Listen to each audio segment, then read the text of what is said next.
When the call first came in, just the odor of gas, and we were going, it happens all the time. We thought, here we go, we'll stand by for 45 minutes waiting for the gas company. They'll do what they do, and then we'll go home. I was actually filling in for the assistant chief that was on vacation today. At the time, I was the rank of captain. I was off duty when I first heard the call. I was actually working about 8 blocks away at the time.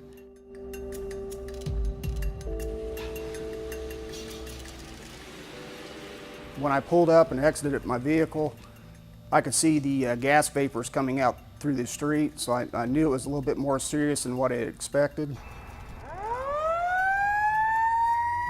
We were en route to the call, and dispatch came across and said that one of the houses just exploded. And I remember looking at the guy that was in the back of the squad with me, thinking, kind of asking each other, is that what they just said? That never happens. When I first pulled up on the scene, I saw that our rescue people were already dealing with a house that was already collapsed. The house basically just lifted straight up off the foundation and came straight back down. The house that initially exploded was on the ground. It was a 2-story house, completely on the ground. And I remember thinking it was the middle of the day, hope nobody was home. After the first building blew up, things started escalating in my mind a little bit. Of course, the concern of my troops was first in my mind, making sure they were all safe. We're just in the infancy of starting up our technical rescue team, so we had limited training in collapse rescue. We had just finished a collapse rescue class not more than about a month before that. We had limited equipment with us. Our assignment was to go and start evacuating everybody, at least in that block. That subsequently grew from that point. We were getting gas readings 7 blocks away out of the storm sewers. We were getting gas readings. They had advised me they had already worked down that street and had 3/4 of that block evacuated. Shortly after the second house blew up, then I was starting to get a little bit on edge, concerned because I could still see the vapors coming out of the street. First thing I did right away is check on my troops, do a status report on them, make sure everybody was all right. Everybody report everything was okay. I advised them to continue doing the evacuation and started a crew because the first house that exploded was actually on fire. After the second house blew up, and we were doing a search, and there was people in that house. We first found these people because we were just kind of yelling, Lafayette fire, is there anybody in here? And somebody yelled back. They approached that house and said they heard people hollering for help in there, and that's when they radioed for me and advised they had people. So I assigned that officer command of that house and told him to begin extrication of that patient. We knew we had people in the basement of this building. It was really it was a 2-story house where, the people that were there were actually, they were literally in the basement and all the house was on top of them. And as I walked up, I saw firefighter Bland started crawling in, and we started getting all the equipment ready, and I was just kind of directing things up on top of the pile. It was a young dad and a toddler, probably a year old or so. The house came down, the roof was on top of the couch, and they were in a little void space in the corner of the couch. Had they been anywhere else, I have no doubt that they'd been dead. So we were down in there, and it was very tight. We had to move a lot of debris even to get to them. To get to the end of the couch, we couldn't really see them, and you kept smelling gas, and we didn't want to use anything sparking. We had to take off the end of the couch is what we ended up doing. Take the end of the couch off and then bring them straight out. So we're kind of doing that all with hand tools because we didn't want to make any sparks. And in the middle of that process, third house exploded. Not right next door, but the one right next door to that. So when that happened, you felt the shock of that. The dust was in the air.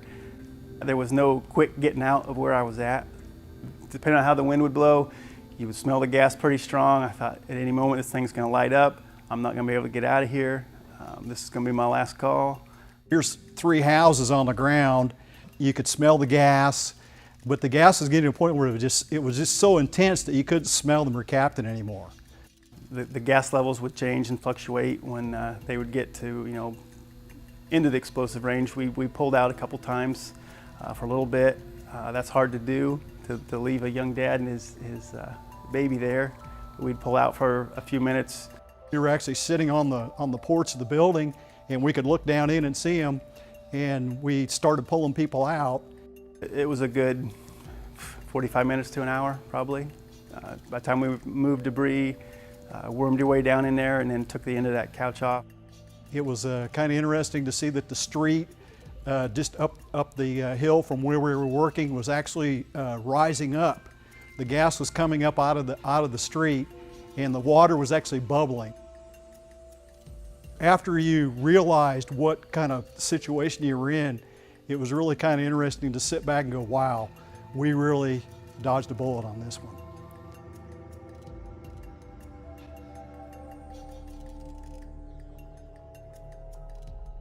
When the fourth house exploded, it was pretty far along into the incident, and we were actually, kind of in the winding down phase, so we thought. Starting to just mop up a little, pick up some stuff. And I remember myself and another guy were walking in the alleyway, and I remember looking right at the house, and it was just like it was taking a deep breath. The house just kind of very slow motion, just kind of started to swell up, and then the explosion. We were probably, 30, 40 foot away from it at that point, and thinking that we were kind of mopping things up, and another one blew up, so we didn't know what to expect after that. I was concerned about everybody's guard getting let down a little bit at that point, and then the house exploded, and that's when I was getting pretty frustrated at that point. It was really kind of one of those overwhelming things because we heard the explosion, and then we heard things, it was like metal hitting the road out front, and what we figured out later was that it was a storm door off the front of that house that landed 35, 40 feet away from the building. So at that point in time, we knew that, it was a very bad situation. The thought of that I could lose one of my crew during that incident came to my mind several times, and actually it wore on me a lot for weeks after the incident. How I had many people tell me that did a good job running the scene. It was my first real major incident as an incident commander, and but still I know a lot of luck was involved in nobody getting hurt that day.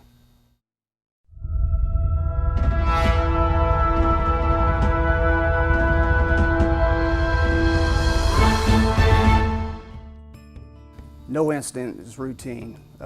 You got to expect the worst on any incident. Don't go into it thinking it's just a nothing call, because something bad can happen. We've all been on countless smell of odor of gas investigations, and that's what we were thinking when this one started. And hindsight now, we look at it a lot different. Guys are geared up completely. Staging's done different, just in case, because you just never know, and that one proved it to us. It wasn't just a gas leak. It was all the other things that went along with it. The fact that the gas was running through the underground infrastructure of the city. It was running through the water line areas. It was running through the sewer lines. It was running everywhere underneath the ground. We couldn't see it. We didn't know that. Most of the time you have a gas leak, you can smell it. But this stuff was running. It was so intense. It was running so far, different directions, that you just don't think about, what's underneath you. You're looking at what's all above the ground, when we didn't realize at the time that there was so much gas in the ground that it's really kind of concerning, that we as firefighters and first responders don't think about, what's going on underneath us. Rely on your training, rely on your instincts that you've developed over the years. Depend on your people, that they've been trained right. Even though it's a larger incident, you still use skills that you've learned and developed over the years of your service. Go into them, fully geared up, fully packed up. Pull your lines off, charge your lines. Once it lights up, that's not the time to race back and start pulling lines at that point. So just treat them all with the potential that's there in all of them.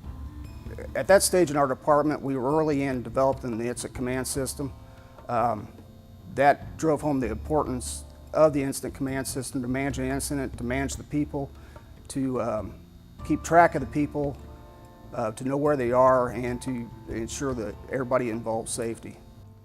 Well, we've, after the gas leak, I think we had a lot better cooperation with the gas company. We work with them almost on a daily basis at times. I fill in for my assistant chief, And you know, we have gas leaks. We'll call the gas company. They're very cooperative. They typically show up and tell you whether it's a situation they can deal with or it's a situation you have to deal with. And I think now that after we've had this, I think we all have a mutual understanding that, you know, we all have a part to play in dealing with these gas leaks. One of the things I feel that's allowed me to work better with the industry and the different companies that we interact with from this incident is making sure they understand what you're asking of them as well as understand what they're asking of you. They're not used to same terminology, same tactics, techniques as we are, and we're not used to theirs. So just making sure you're clear in what you're wanting, make sure communication stays open.